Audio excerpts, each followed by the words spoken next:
Hello दोस्तों, welcome to we are nursing academy. मैं राजेंद्र सिंह आपका बहुत बहुत स्वागत करता हूं। आज फिर से कुछ रिसेंट एंड रिपीटेड क्वेश्चन लेके आ गए हैं आपके लिए, जो कि सारे के सारे क्वेश्चन गायनिकोलॉजी से लिए गए हैं, जो DHA, MH, heart, ओएमएसबी, एमओपीएच, NHR exams के लिए बहुत ज़्यादा इंपॉर्टेंट है। सारे एग्जाम प्रोमेट्रिक एग्जामों में ये बार बार पूछे जा रहे हैं और रिसेंटली ही पूछे गए हैं। ठीक है, तो एक बार वीडियो को लाइक कर दीजिएगा, शेयर कर दीजिएगा। जिन्होंने भी चैनल को सब्सक्राइब नहीं किया, एक बार सब्सक्राइब कर दीजिए। चलो चलते हैं आज के क्लास के ऊपर। उससे पहले चलने से पहले एक बार बता दूं कि आपको हर एक क्वेश्चन का कमेंट करना जरूरी है, ताकि आपके साथ साथ में प्रैक्टिस होती रहे। लास्ट क्लास में हमने एक क्वेश्चन छोड़ा था होमवर्क के लिए। An ABG analysis report is pH 7.53, HCO3 था वहां पे 22, PCO2 था 27। तो ये पूछा था व्हाट इज मोस्ट लाइकली, तो ये क्या होगा? ये था अपना रेस्पिरेटरी एल्कोलिसिस। काफी बच्चों ने लगभग बच्चों ने सही आंसर किया है इसका। ओके, तो चलो चलते हैं आज के क्वेश्चंस के ऊपर। आज का अपना first question. A 36 year old woman is in her 18 weeks pregnancy come to antenatal clinic and assessed by the nurse. She has 3 previous abortion during the first trimester prior to pregnancy. How to nurse will document the status of the mother? Option देखें। A multipara, option B primipara, option C nullipara, option D फेरेटी। एक 36 अभी समझिए, 36 year old women है अपने पास, जिसका 18 weeks की pregnancy है। अभी प्रेगनेंसी 18 वीक में, जो अपने पास एंटीनेटल क्लिनिक में आई है, उसको नर्स है वो असेस कर रही है, जिसकी 3 प्रीवियस अबॉर्शन हो चुके हैं, 3 अबॉर्शन हो चुके हैं प्रीवियस। कब? During first trimester. ठीक है, प्रायर टू द प्रेगनेंसी। ये 18 वीक की जो प्रेगनेंसी है, ये कंडक्ट होने से पहले ही उसके 3 अबॉर्शन हो चुके हैं, लेकिन वो हुए फर्स्ट ट्राइमेस्टर में तीनों के तीनों। How the nurse will document the status of the mother, इस मदर का स्टेटस कैसे नोट करेगी नर्स? सऊदी एमओएच में आया है, डीएचए की मिडवाइफरी के एग्जाम में आया है, ये हाथ में भी पूछा गया था, और एनएचआरए में भी आया है इसी महीने में, सितंबर मंथ में। सितंबर मंथ में इन एग्जामों में ये पूछा गया है। तो बताइए कैसे उसको करेंगे। देखिए यहाँ पे नोट करने वाली बात है कि 3 अबॉर्शन हुए। चलो, यहाँ पे दिया है 3 अबॉर्शन हुए, लेकिन तीनों अबॉर्शन हुए फर्स्ट ट्राइमेस्टर के अंदर। ठीक है, तो एक भी प्रेगनेंसी इसने कंडक्ट नहीं की है, तो यहाँ पे करेक्ट आंसर है वो होगा ऑप्शन सी नल्ली पैरा, क्योंकि एक भी पैरा नहीं है। ठीक है, तो यहाँ पे लिखेंगे नल्ली पैरा। करेक्ट आंसर होगा option C. Next question, second number. Mastitis is an infection of the breast that occur most often 2 to 4 weeks after childbirth. Which of the following is considered first line treatment of mastitis? Option देखें। A advise mother to stop breastfeeding until infection is cleared. Option B antibiotic therapy and continue of breastfeeding. Option C antibiotic therapy and cessation of breastfeeding. Option D drainage of breast abscess.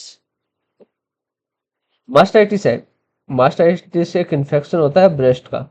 ठीक है, जो कब होता है? Most likely कब होता है? 2 to 4 weeks after child birth, delivery के 2 से 4 वीक के बाद ये होता है। तो इसमें पूछा which of the following considered first line treatment of mastitis. First line treatment of mastitis क्या होगा? First line treatment Saudi MOH में आया है, सऊदी की मिडवाइफरी के एग्जाम में पूछा गया है, ये ओएमएसबी में आया है, एमओपीएच में आया है इसी सितंबर मंथ में। आज के सारे क्वेश्चन लिए गए जो इसी सितंबर मंथ में भी पूछे गए हैं। ठीक है, तो देखिए मास्टाइटिस के लिए फर्स्ट लाइन ट्रीटमेंट क्या होगा, क्या कंसिडर करेंगे? देखिए मास्टाइटिस है, एक इन्फ्लामेशन है, ऑलरेडी इसमें डिस्क्राइब किया गया कि इन्फेक्शन है ब्रेस्ट का। ऐसी वाली कंडीशन में एंटीबायोटिक तो चलेगी ही चलेगी। लेकिन मास्टाइटिस जब भी होता है तो उस कंडीशन में कभी भी ब्रेस्ट फीडिंग स्टॉप नहीं करते हैं, ये ध्यान में रखना है। ठीक है, काफी बच्चे कंफ्यूज हो जाते हैं कि मास्टाइटिस हो गया, इन्फ्लामेशन ऑफ ब्रेस्ट हो गया है तो बच्चे को फीडिंग करवाएंगे तो वो इन्फेक्शन बच्चे के अंदर चला जाएगा, लेकिन ऐसा नहीं होता है। बच्चे के अंदर मास्टाइटिस के जो ऑर्गेनिज्म होते हैं वो मिल्क के थ्रू ट्रांसमिट नहीं होते हैं। ठीक है, तो यहाँ पे अपना करेक्ट आंसर है वो होगा option B, antibiotic therapy and continue of breast feeding. Clear. Next question 3 number, mothers after vaginal delivery see complaints of dysuria with frequent small amount urine, what is nursing intervention? Option देखें, A take urine sample या mid stream, option B intake plenty of fluid, option C give fundal massage, option D not do anything. देखिए, एक mother है after vaginal delivery, ठीक है, वो complain कर रही है dysuria and frequent small amount of urine. ठीक है, डिसयूरिया है एंड साथ साथ में frequent small amount of urine. ठीक है, ये कंप्लेन कर रही है। तो what is the nursing intervention, ऐसे वाले कंडीशन में नर्सिंग इंटरवेंशन क्या होगा? वेरी सिंपल क्वेश्चन, सऊदी की मिडवाइफरी के एग्जाम में है, कुवैत एमओएच में आया है, डीएचए के भी जो मिडवाइफरी के एग्जाम होते हैं उसमें आया है, और ओएमएसबी में आया है सितंबर मंथ में। इसी सितंबर मंथ में इन एग्जामों में पूछा गया। मदर है जिसकी वेजाइनल डिलीवरी हुई है, वो अभी कंप्लेन कर रही है कि उसको डिसयूरिया है, साथ में फ्रीक्वेंट स्मॉल अमाउंट यूरिन, साथ में वेरी स्मॉल अमाउंट में उसको यूरिन आ रहा है। तो ऐसे वाले कंडीशन में इंटरवेंशन क्या होगा? जाहिर सी बात है, यूरिन कम आ रहा है तो ऐसे वाले कंडीशन में उसको फ्लूइड इनटेक बढ़ा देंगे। ठीक है, तो यहाँ पे करेक्ट आंसर होगा option B, intake plenty of fluid. ठीक है, clear. Next question 4 number, what is your nursing action to prevent postmortem haemorrhage after delivery of the placenta? Option देखें, A administering of pharmacological drug after our priority, option B start an IV infusion before delivering the baby, option C insert a catheter to empty the bladder, option D massage fundal until it is firm। what is your action, आपकी क्या action होगी किसके लिए? Prevent postmortem haemorrhage after delivery, यानी कि of a placenta, placenta की delivery हो चुकी है उसके बाद में पोस्टमार्टम हेमरेज को प्रिवेंट करने के लिए आपकी क्या एक्शन होगी? कुवैत एमओएच में आया है, ओएमएसबी में आया है, एमओपीएच में आया है इसी मंथ में सितंबर में। तो पोस्टमार्टम हेमरेज है, इनकी प्लेसेंटा की डिलीवरी हो चुकी है उसके बाद पोस्टमार्टम हेमरेज हो रहा है, तो उसको प्रिवेंट करने के लिए क्या करेंगे? हमेशा फंडस मसाज करेंगे, फंडल मसाज करेंगे। कब तक? Until the form. ठीक है ना, फंडल मसाज करेंगे। Clear.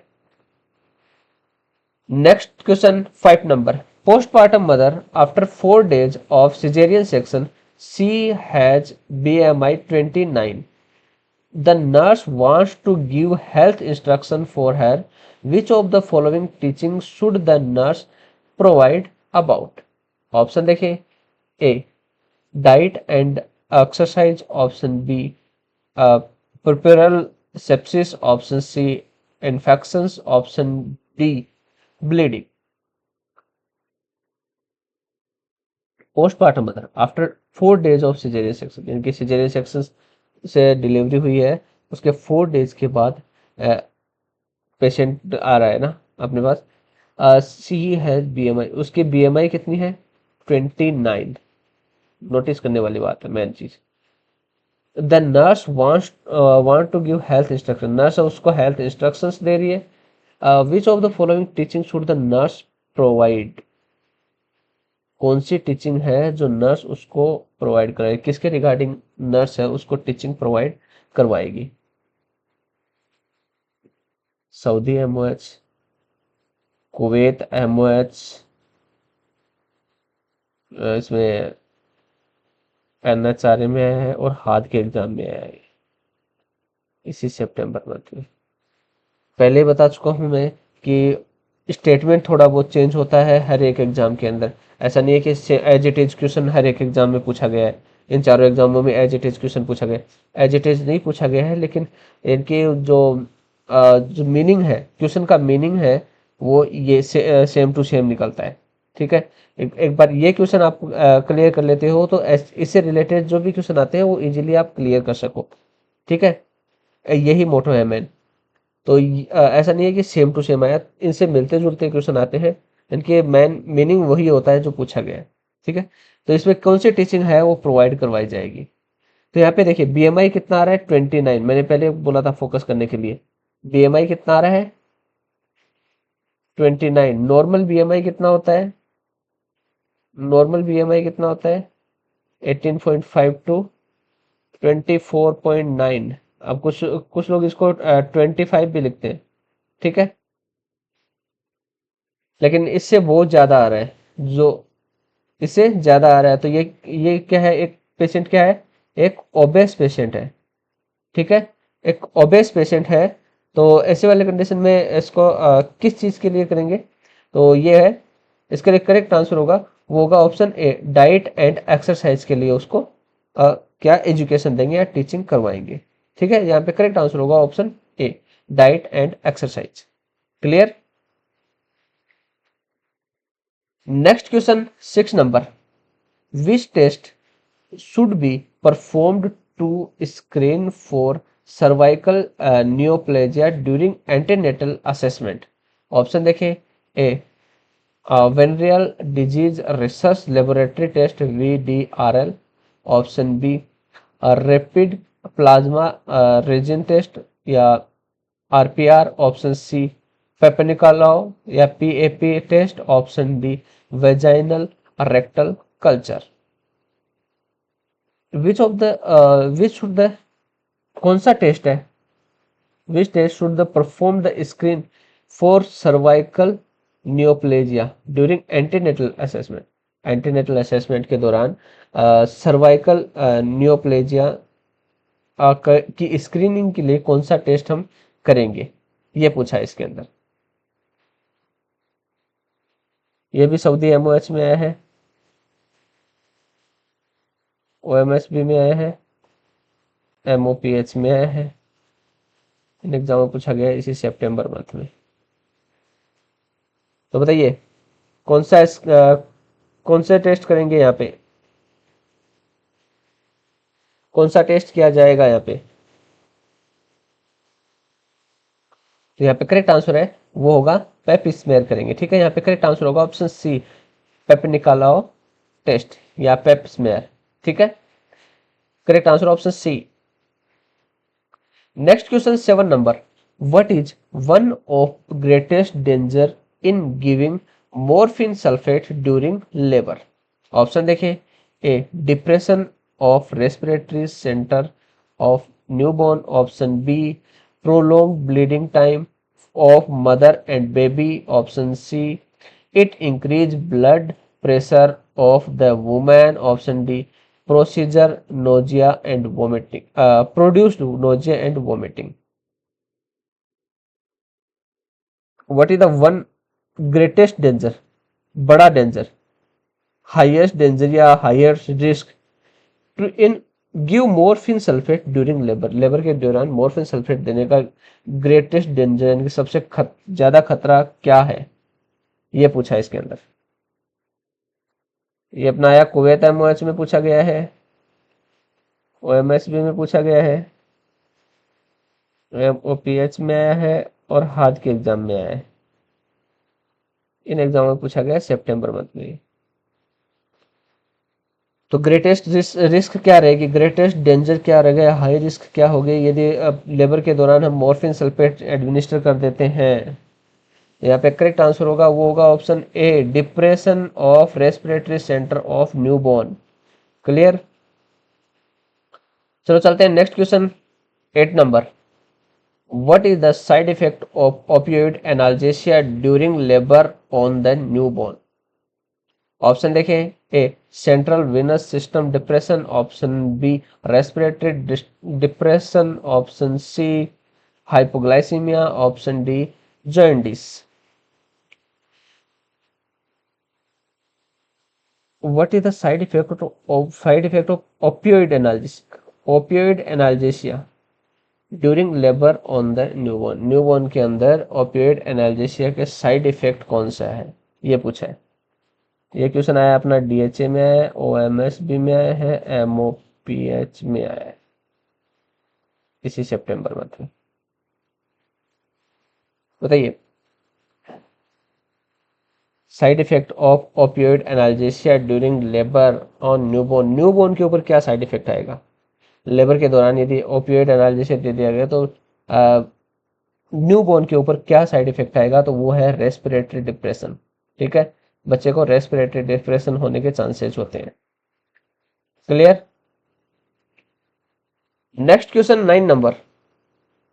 Which structure secrete HCG hormone to sign pregnancy? Option देखें, A blastocysts, option B decidua, option C morula, option D zygote.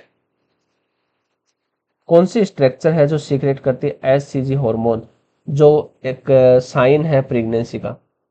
HCG hormone है जो साइन प्रेगनेंसी का साइन है, उसको कौन सी स्ट्रक्चर है जो सीक्रेट करती है, कहाँ से सीक्रेट होता है वो, ये पूछा है। डीएचए में भी आया, हाथ के एग्जाम में भी आया ये, और साथ साथ में इसमें एनएचआरए में भी आया है। इन एग्जामों में पूछा गया है ये। Structure secrete HCG hormone to sign pregnancy, तो यहाँ पे करेक्ट आंसर है वो है option A, blastocyst. Clear. Next question 10 number. How often should nurses perform postpartum assessment for the first 24 hours after a vaginal birth on the mother? Option देखें, A hourly for the first 12 hours, option B every 8 to 12 hours, option C every 4 hours, option D twice a day. How to often nurse perform postpartum assessment for a first 24 hour vaginal birth of the, एक mother है जिसकी vaginal normal delivery हुई है। Vaginal delivery हुई, यहाँ पे normal अब normal नहीं लिखा तो हम नॉर्मल ही मान के चलेंगे, जहाँ पे नॉर्मल अब नॉर्मल नहीं दिया हो वहाँ पे हम नॉर्मल ही मान के चलेंगे। ठीक है, यहाँ पे नॉर्मल वेजाइनल डिलीवरी हुई एक मदर की 24 आवर पहले।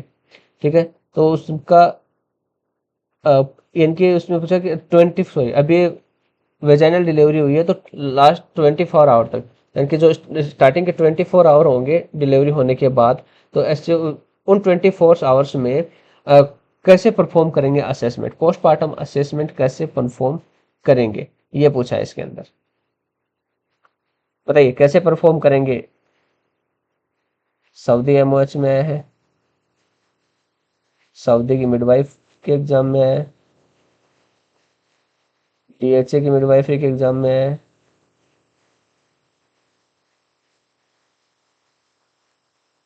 और ओएमएसबी में आया है।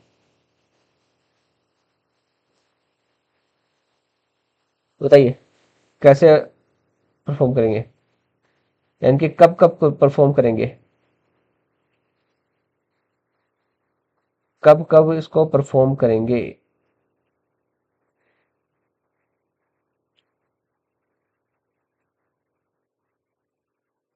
देखिए फर्स्ट 24 आवर्स में इसको परफॉर्म करेंगे, वो है एवरी 4 आवर्स। ठीक है, एवरी 4 आवर में हम जो पोस्टमार्टम असेसमेंट उसका करेंगे। Clear. Next question 11 number.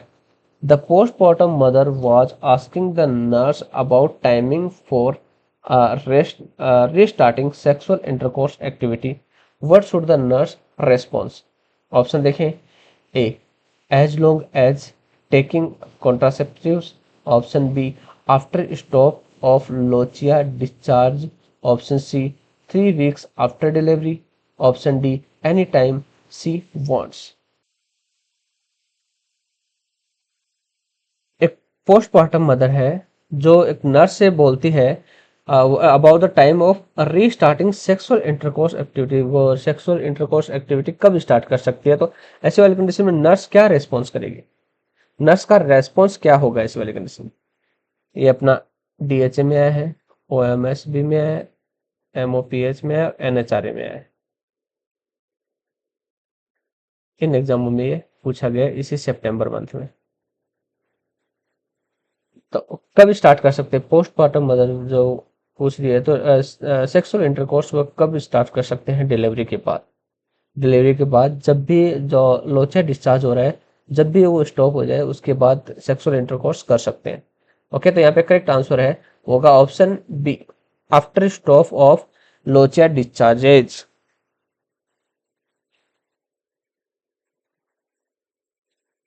Next question, 12 number.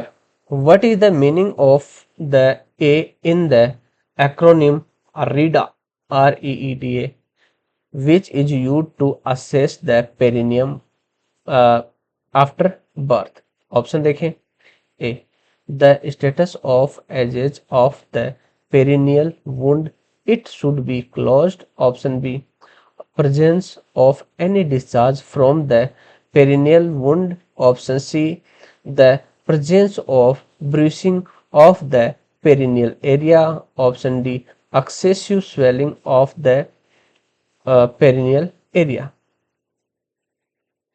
What is the meaning of A in acronyms? इनके जो ये होता है रीडा होता है, रीडा के अंदर ए का मीनिंग क्या है ये पूछा है। जो यूज किया जाता है to assess the perineal after, perineum after the birth, birth के बाद पेरिनियम को असेस करने के लिए यूज किया जाता है रीडा। तो उसके अंदर ए का क्या मीनिंग है, जो एंड में ए आ रहा है उसका मीनिंग क्या है ये पूछा है। सऊदी एमओएच में आया है, ओएमएस बी में आया है, एमओपीएच में आया है।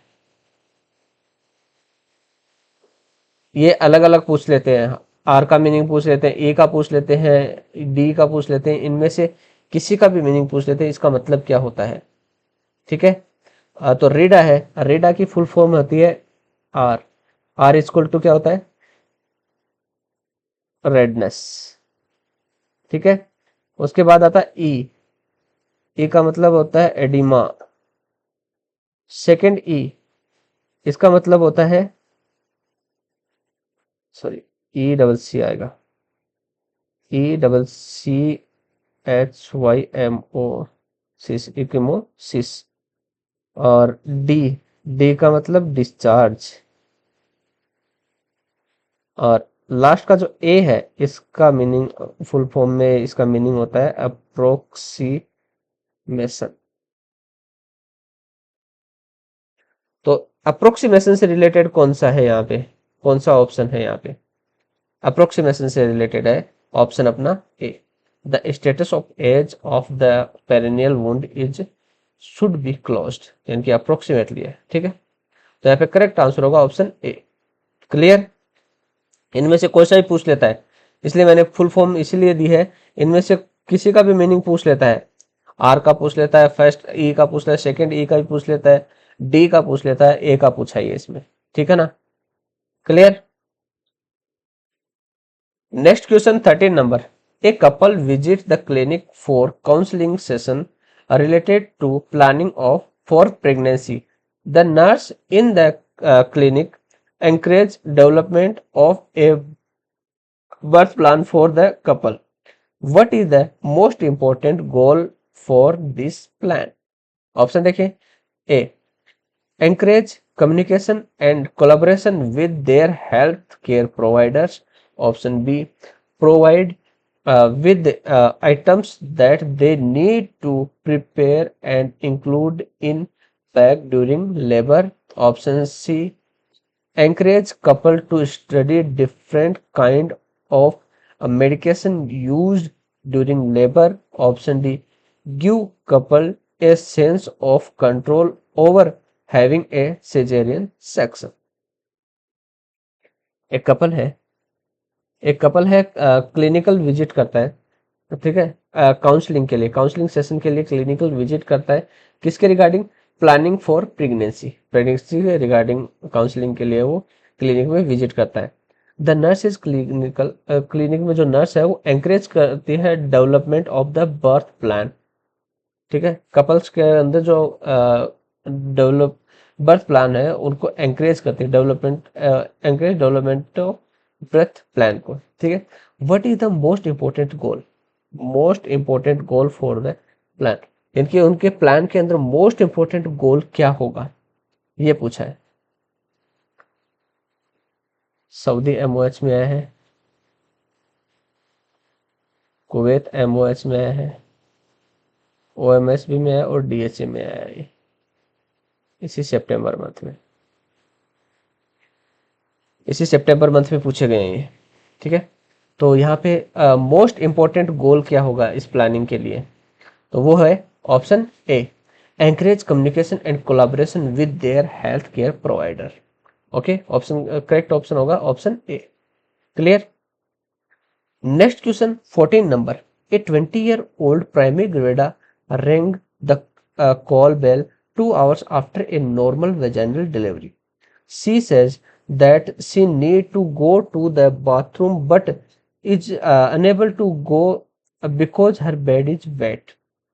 You investigate and find the following: excessive lochia with clots, bladder bulging about the symphysis, and the uterus is displaced to the side from the midline.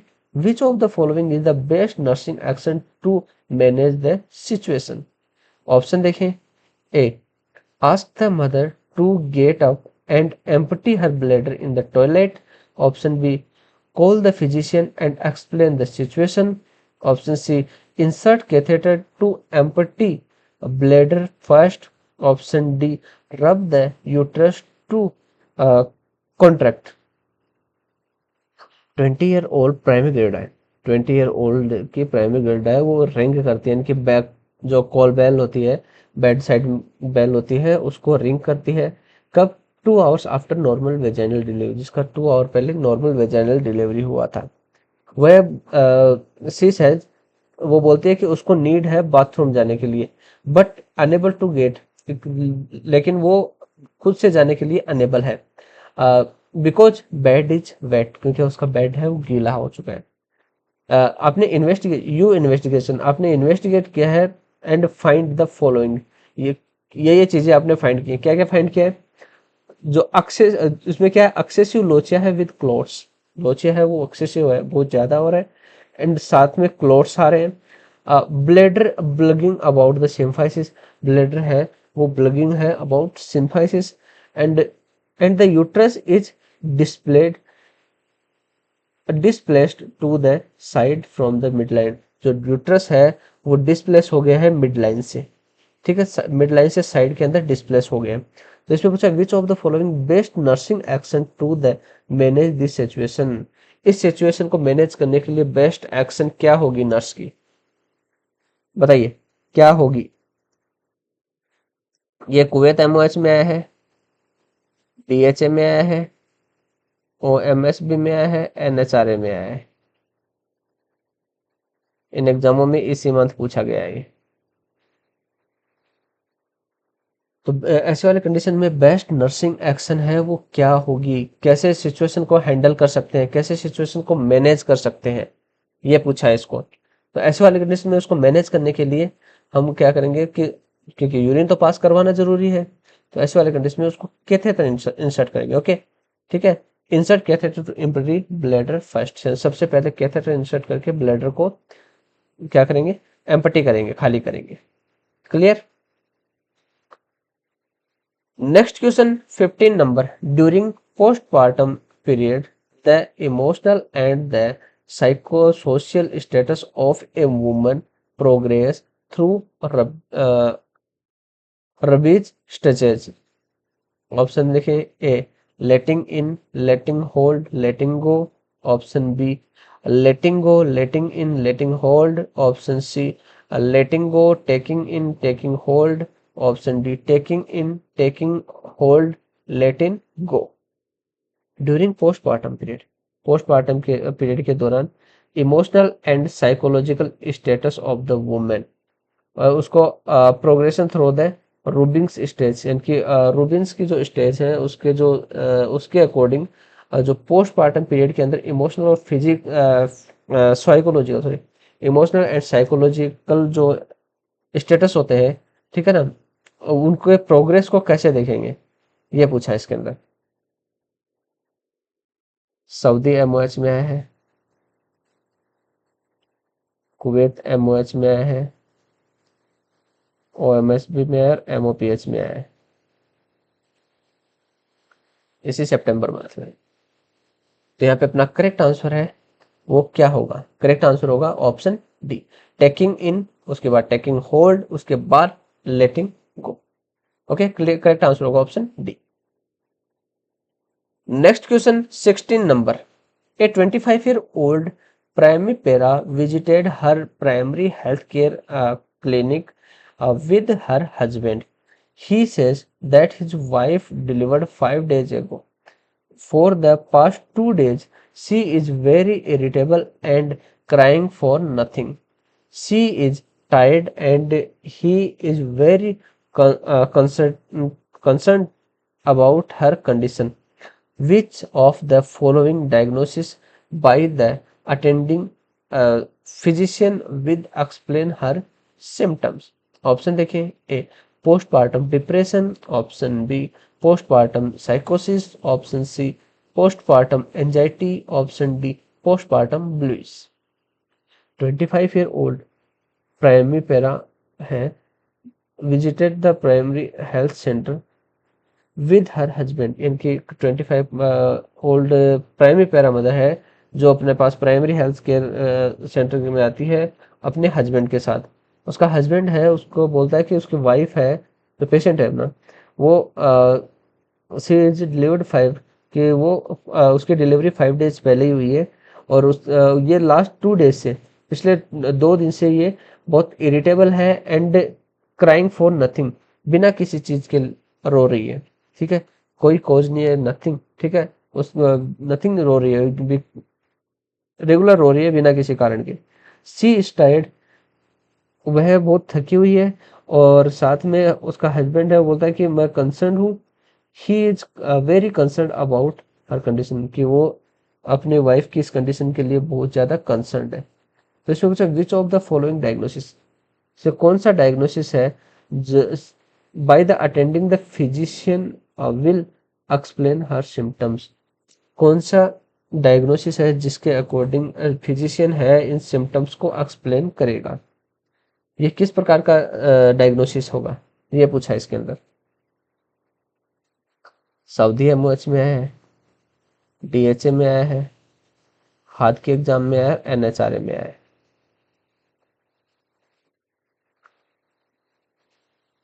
In exams में पूछा गया है ये।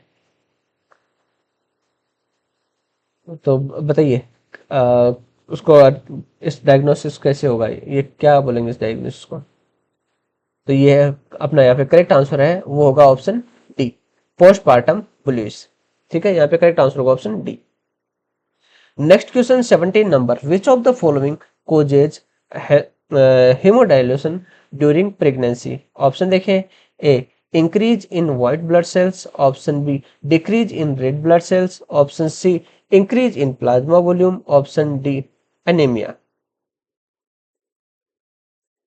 कोज ऑफ हेमोडाइल्यूशन, हेमोडाइल्यूशन का cause क्या होता है during pregnancy, pregnancy के दौरान हेमोडाइल्यूशन का कोज क्या होता है।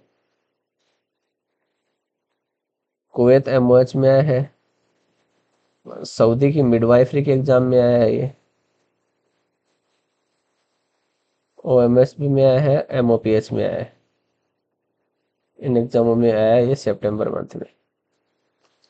हीमोडाइल्यूशन नाम से ही पता चल रहा है, डाइल्यूट हो रहा है, हीमो यानी कि हीमो आरबीसी डाइल्यूट हो रही है, ठीक है, तो किसकी वजह से डाइल्यूट होती हैं, जब ब्लड के अंदर प्लाज्मा वॉल्यूम बढ़ जाएगा। ठीक है, तो यहाँ पे करेक्ट आंसर होगा option C, increase in plasma volume. Plasma volume हो जाएगा तो वो डाइल्यूट हो जाएंगे। ठीक है, क्लियर है, नाम से ही समझो, हीमो डाइल्यूशन। हीमो, हीमो जैसे हीमोग्लोबिन किससे रिलेटेड है, रेड ब्लड सेल से। ठीक है, तो हीमो डाइल्यूशन, हीमो क्या है, रेड ब्लड सेल से लिया गया है। ठीक है, आरबीसी से लिया गया है, और डाइल्यूशन वो डाइल्यूट हो जाते हैं। कब डाइल्यूट होते हैं, जब उसके अंदर फ्लूइड, ब्लड के अंदर प्लाज्मा का लेवल बढ़ेगा तब। ओके, चलो next question 18 number. After birth the parents need to get acquainted by a process called bonding. Which of the following statement describe bonding? Option देखें, ए, a process which begins in pregnancy and ends many mothers after childbirth. Option B, process whereby enduring affiliation between parents and infant develops. Option C, process where parents have an initial attraction for their infant. Option D, parents, uh, especially mother, accept responsibility for the child. After childbirth, the parents need to get acquainted by the process called bonding. यानी कि child, बच्चे के birth के बाद बच्चे के साथ parents की बॉन्डिंग को इंक्रीज करना है। ठीक है ना, बीच में बॉन्डिंग को बनाना, बॉन्डिंग को बनाना है। ठीक है, प्रोसेस करना है बनाने के लिए। तो इसमें पूछा which of the following statement, कौन सा स्टेटमेंट है जो डिस्क्राइब करता है बॉन्डिंग को। पेरेंट्स और पेरेंट्स एंड बच्चे के बीच में जो बॉन्डिंग है उसको कौन सा स्टेटमेंट है वो डिस्क्राइब करता है इनमें से, ये पूछा है। सऊदी एमओएच में आया है, कुवैत एमओएच में आया है, ओएमएसबी में आया, एमओपीएच में आया है। इन एग्जामों में पूछा गया है ये सितंबर मंथ में। तो बताइए कौन सा स्टेटमेंट है जो डिस्क्राइब करता है पेरेंट्स एंड बेबी के बॉन्डिंग को। तो यहाँ पे करेक्ट आंसर है वो होगा option C, process where parents were an initial attraction for their infant. ठीक है, बच्चे के प्रति इनिशियली वो अट्रैक्शन दिखाएंगे, तो ये वो बेबी एंड पेरेंट्स के अंदर बॉन्डिंग को इंक्रीज करता है। ठीक है, next question 19 number. After assessing A newborn the nurse instructs the parents on how to provide kangaroo care. Which of the following is the most likely clinical finding? Option देखें, A, axillary temperature of the newborn is 34.6 degree centigrade. Option B, respiratory rate 15 breaths per minute. Option C, blood pressure 110/70 mm of Hg. Option D, pulse rate 159 beat per minute. After assessing newborn, newborn को assess करने के बाद nurse है वो instruct करती है parents को on how to provide kangaroo care, कि कंगारू केयर कैसे प्रोवाइड करवानी है। बच्चे का असेसमेंट किया है नर्स ने, उसके बाद पेरेंट्स को बता रही कि kangaroo care, kangaroo mother care कैसे प्रोवाइड करना है। तो विच of the following the most likely clinical finding, कौन सी क्लिनिकल फाइंडिंग है जिसकी वजह से कंगारू केयर देनी पड़ रही है बच्चे को। कंगारू केयर क्या होती है, स्किन टू स्किन कांटेक्ट। ठीक है ना, बेबी को डायरेक्टली अपनी स्किन के साथ, मोस्टली चेस्ट के साथ हम अटैच करते हैं, स्किन टू स्किन कांटेक्ट। ठीक है, तो इसमें मोस्ट लाइकली फाइंडिंग कब देते हैं ये पूछा है। सऊदी एमओएच में आया है, ओएमएसबी में आया है, और डीएचए में आया है इसी सितंबर मंथ में। तो जाहिर सी बात है कंगारू केयर कब देते हैं, जब बेबी का टेम्परेचर कम हो जाता है, उस कंडीशन में हम कंगारू केयर देते हैं। तो उसको टेम्परेचर को मेंटेन करने के लिए हम कंगारू केयर देते हैं, स्किन टू स्किन कांटेक्ट करवाते हैं। ओके, तो यहाँ पे करेक्ट आंसर है option A, axillary temperature of the newborn is 34.6 degree centigrade. जब बच्चे का आता है तो उसको कंगारू केयर की जरूरत है। Okay, next question 20 number. A patient fails to progressed during the active phase of the first stage of labor. Which of the following is the best nursing action? Option देखें, A perform a vaginal examination to determine cervical dilation, option B ensure that she has adequate analgesia, option C ask the family to give support, option D perform an amniotomy. A patient failed to progress during the active phase of the first stage of labor. एक patient है अपने पास जो first stage of labour active phase के अंदर है, वो progress करना fail कर देता है, फेल हो जाती है आगे प्रोग्रेस होना। तो इसमें पूछा which of the following the best nursing action, ऐसी वाली कंडीशन में बेस्ट नर्सिंग एक्शन क्या होगी, बेस्ट नर्सिंग एक्शन क्या होगी, ये पूछा है इसके अंदर। सऊदी एमओएच में आया है, कुवैत एमओएच में आया है, डीएचए में आया है, और इसके अंदर हाथ के अंदर आया है इसी सितंबर मंथ में। तो यहाँ पे देखिए करेक्ट आंसर क्या होगा, ऐसे वाले कंडीशन में बेस्ट नर्सिंग एक्शन क्या होगी कि जो भी एडिक्वेट एनाल्जेसिया दिया गया उसको एंश्योर करेगी। ठीक है, यहाँ पे करेक्ट आंसर होगा option B ensure that she has adequate analgesia. ठीक है, यहाँ पे करेक्ट आंसर होगा ऑप्शन बी। ये आपके लिए होमवर्क, इसका आंसर मैं नेक्स्ट क्वेश्चन में दूंगा। ये अपनी हर बात बताता हूँ, अपनी बुक अवेलेबल है प्रोमेट्रिक एग्जाम के लिए जो डेडिकेट करते हैं। All Prometric exams like Saudi है, कुवैत है, दुबई है, Oman, Qatar, all Prometric nursing exam को ध्यान में रखते हुए ये बुक मैंने बनाई है। ठीक है ना, तो इसके अंदर देखो मैंने इंक्लूड किए हैं कुछ short notes, important short notes है, बिल्कुल शॉर्ट तरीके से हमने इंक्लूड किए हैं। साथ में कुछ रिपीटेड क्वेश्चंस हैं जो बार बार रिपीट हो रहे हैं, वो वाले क्वेश्चन ऐड किए हैं। कुछ की पॉइंट्स जिनके ऊपर बहुत ज़्यादा बार क्वेश्चन पूछे जाते हैं, वो की पॉइंट्स ऐड किए हैं। तो इसे आप परचेज कर सकते हैं, आप मुझे डायरेक्ट कांटेक्ट करके, मेरा कांटेक्ट नंबर मेरे यूट्यूब बायो में मिल जाएगा आपको, और इसके डिस्क्रिप्शन पे भी आपको मिल जाएगा। तो वहाँ से आप डायरेक्ट कांटेक्ट करके आप मुझे खरीद सकते हैं। बाकी आप प्रोमेट्रिक की पूरी प्रोसेस करवाने के लिए and like data flow eligibility exam booking करवानी है, ठीक है, एंड लाइक और भी कोई मटेरियल लेना है लाइक क्रैश कोर्स वगैरह लेना है, तो आप उसके लिए भी मुझे कांटेक्ट कर सकते हैं। मेरा बायो में नंबर दिया हुआ है, मैंने ऑलरेडी बता दिया आपको, तो वहाँ पे मुझे कांटेक्ट कर सकते हैं। ओके, तो फिर मिलेंगे कुछ नए और इम्पोर्टेंट क्वेश्चंस के साथ में, तब तक के लिए गुड बाय।